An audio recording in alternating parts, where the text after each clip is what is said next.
Buenos días. Hoy quiero hablarles de qué es tener piedad específicamente con las viudas. Voy a explicar por qué y qué es lo que me lleva a dar esta pequeña charla. Eh, Uno de los estudios de las Naciones Unidas, que leí hace un par de semanas, habla sobre los derechos de viudas en el mundo. Hay lugares en los cuales, de manera jurídica, una mujer viuda, eh, pierde la mayoría de los derechos adquisitivos de la herencia de su esposo. Hay lugares en el cual jurídicamente no las pierde, pero prácticamente las pierde.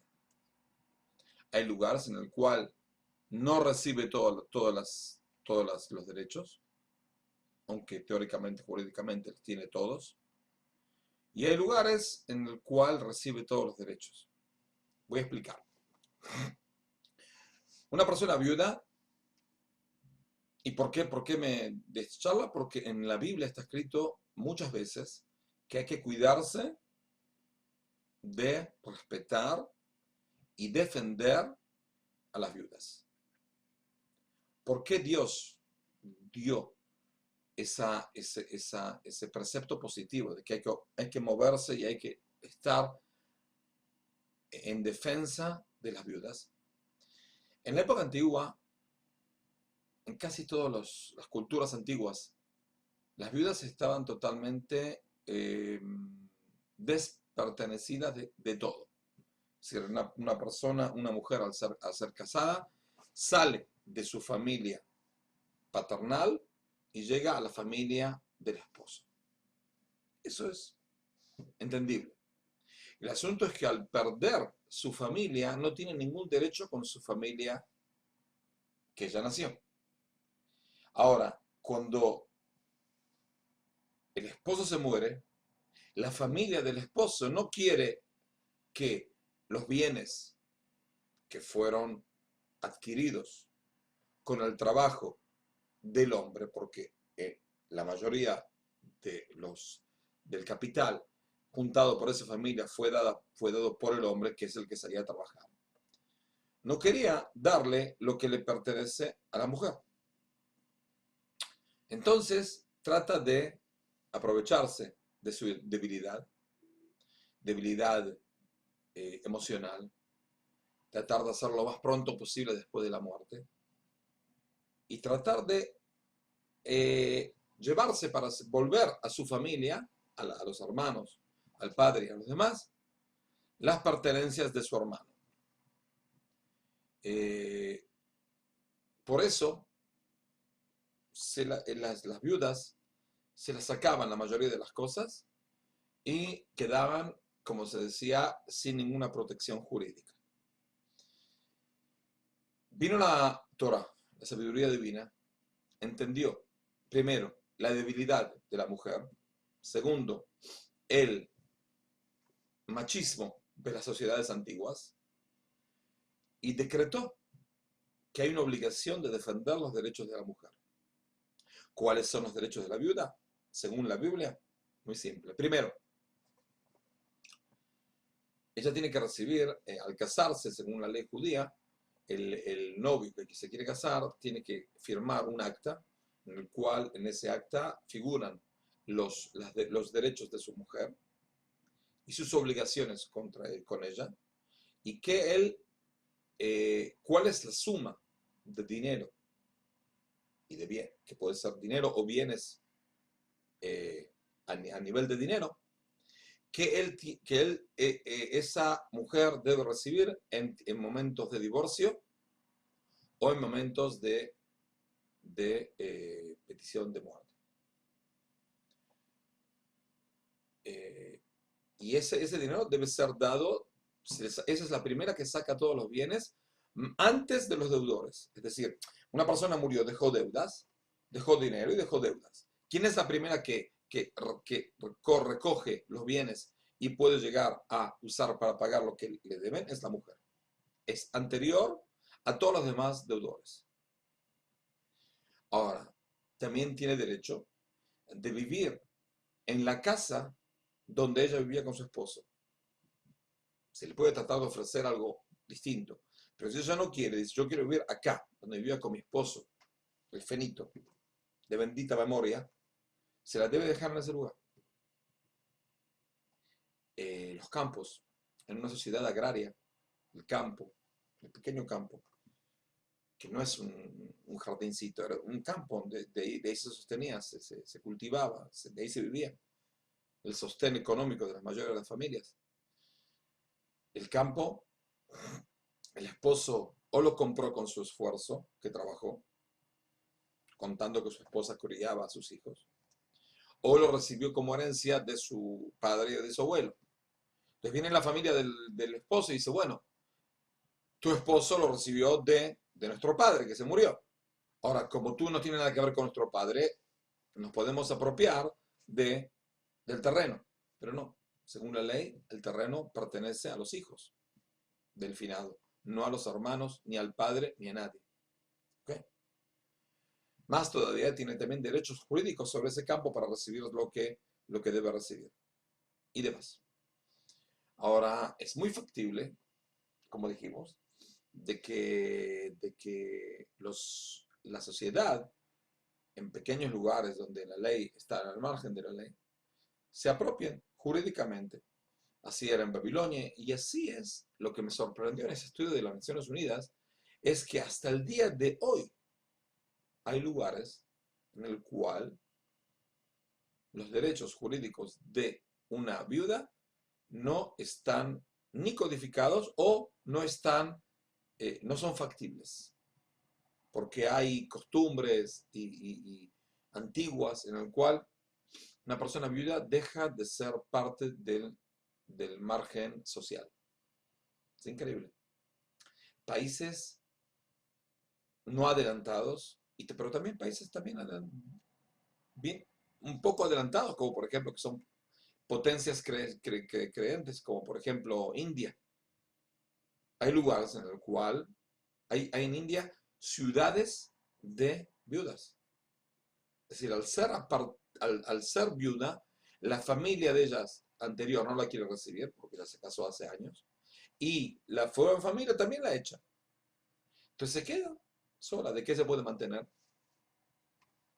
Prostitución, droga o vagabundear, pedir limosnas. Hay lugares en los cuales las viudas tienen que ir van a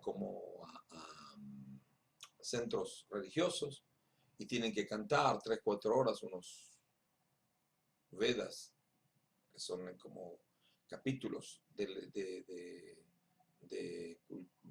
creencia hindú, y pueden recibir un lugar donde dormir que viene a ser como máximo una alfombra de paja, ¿ok? Y un poco de comida, y con eso viven. No estamos hablando de hace 500 años, estamos hablando de hoy en día. En el África, en el sur del Sahel, abajo del Sahara, hay muchos países en el cual, en Sudáfrica, Senegal y algún otro país, en la mayoría de los países, las viudas sufren. Sufren no porque la ley no los apoya, sino porque prácticamente en aldeas lejanas no hay quien les defienda. Hay sociedades, hay abogados que tratan de ayudarlas, y las cosas están cambiando para bien, pero no está bien la situación. No está bien la situación, y al dejarla sin sostén también los hijos quedan sin sostén. Que no hablar de que hay lugares, por ejemplo en Uganda, en el cual en aldeas distintas, cuando se muere una persona, entonces a los 2 días vienen los padres y los hermanos y dicen, bueno, decidimos de que el hermano de tu esposo, el finado, va a ser tu esposo y tú vas a ser la cuarta, quinta, sexta esposa de él. Y ella no quiere compartir su cama con nadie, menos con el hermano. Pero sí, al compartir la cama con él, entonces él se puede apropiar de todo. Pero sabe de que la otra opción es es empezar a pelear. Y no todas las viudas, la mayoría no tienen la fuerza moral, la fuerza de sentido y se sienten convencidas, tienen la fuerza también física para soportar el agobio de toda la aldea que está encima de ellas para que acepte las costumbres que son infernales. Es o vivir apartada de la sociedad, sin tener nadie, o bajar la cabeza y recibir el yugo de una cosa que ella no cree, no quiere, no cree, y si no sufre.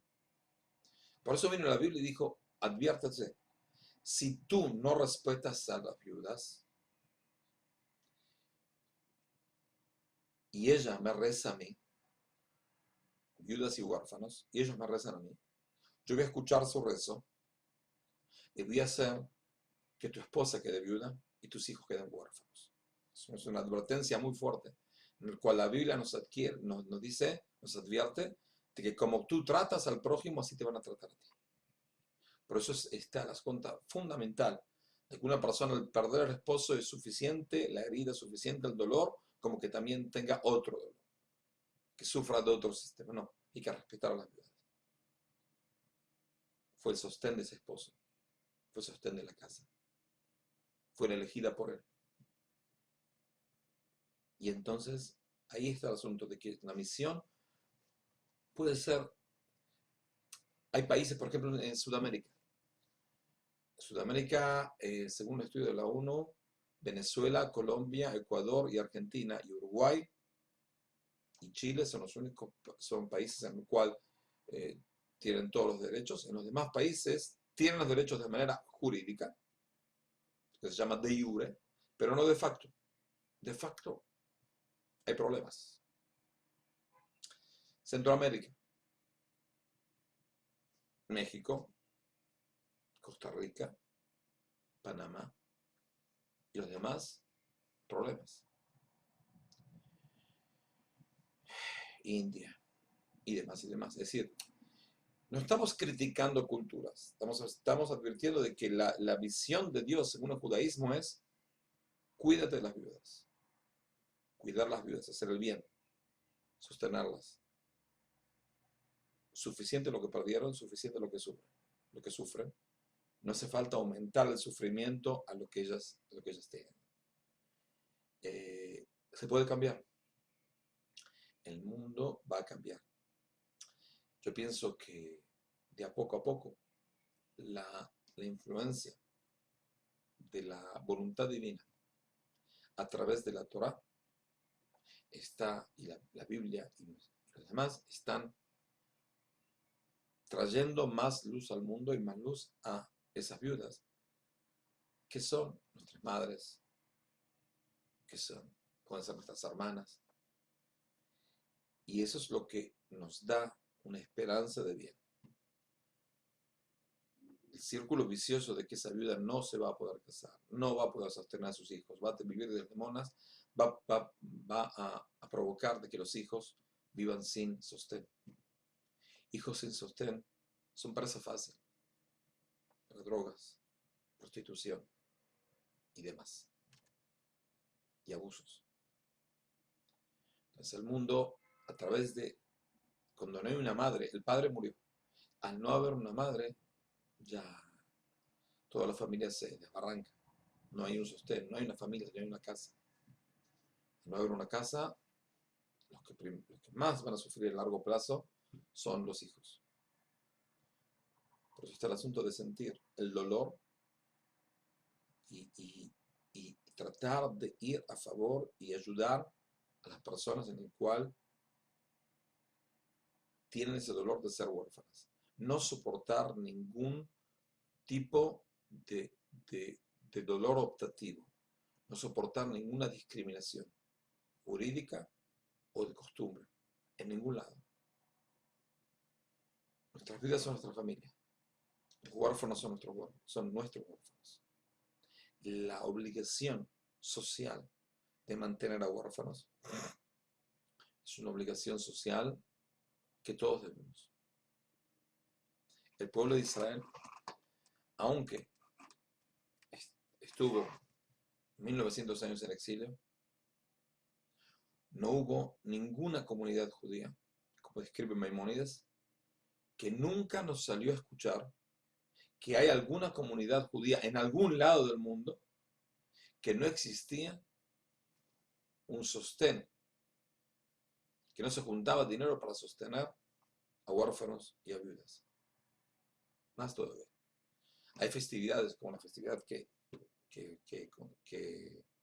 nosotros señalamos hace 2 días, la festividad de Purim, en el cual se debe comer una especie de comida especial, sentarse con la familia y comer juntos, y se debe también emborrachar, pero eso no. Yo ya me desemborraché, ya estoy bien. Por eso esperé 2 días hasta que se me pasó ya.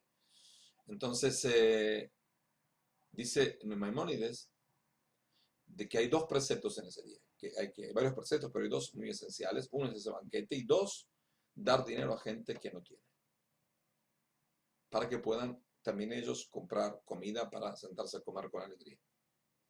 Pero dice Maimónides, es preferible siempre dar más a gente, gastar más dinero para dar a gente para que pueda comer, antes de comprar las cosas que tú debes comprar para tu banquete. ¿Por qué? Porque Dios está contento con los que hacen hacer contento a los pobres. Teóricamente, si Dios los hizo a los pobres, ¿por qué nos obliga a nosotros a mantenernos? Y ese es el asunto. Ese es el asunto. Dios por ahí hace sufrir a la gente para ver cómo se comporta la sociedad. Las mujeres, por general, hay más viudas que viudos. Así es. Físicamente, así es. No hay nada que hacer. Las mujeres viven más, por lo general. Y esa es la decisión de nosotros. Donde nosotros como personas, como seres humanos, estamos ahí en esa línea. Si vamos a completar la tarea divina que Dios nos dio. Vamos a decir, bueno, es la costumbre de nosotros es que las viudas tienen que sufrir. Que sufran. No. Porque Dios nos advirtió que si a sufrir las viudas, los que van a sufrir van a ser nuestras viudas. Dios libre y guarda. Que sea la voluntad divina de que podamos entender qué es lo que Dios quiere, qué es lo que Dios el desafío de nosotros de hacer el bien a todos los que sufren en este mundo, huérfanos, viudas y demás, y arreglar este mundo para hacer un mundo mucho mejor. Hasta luego.